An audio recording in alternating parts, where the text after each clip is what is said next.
தமிழகம் முழுவதும் உள்ள நியாய விலை கடைகளில் திடீர் ஆய்வு. சரியான விலையில் பொருட்கள் வழங்கப்படுகிறதா என சரிபார்ப்பு.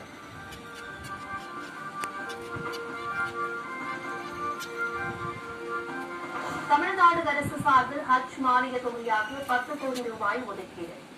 ஒவ்வொரு ஹஜ் பயணிக்கும் தலா 17,480 ரூபாய் மானியம் வழங்குகிறது தமிழக அரசு.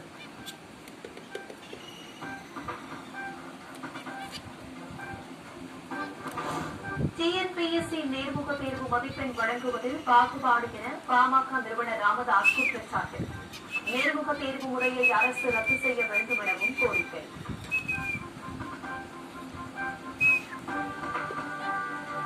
கன்னியாகுமரி கணபதிபுரம் பகுதியில் நீடிக்கும் மழையால் ஆறுகளில் வெள்ளப்பெருக்கு.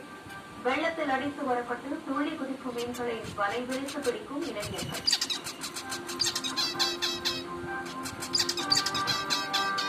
சாப்பிடு, கீழே இறங்கு. தேனி மாவட்டம் கம்பம் சுருளி அருவியில் வெள்ளப்பெருக்கு. சுற்றுலா பயணிகள் செல்ல தடை விதித்து வனத்துறை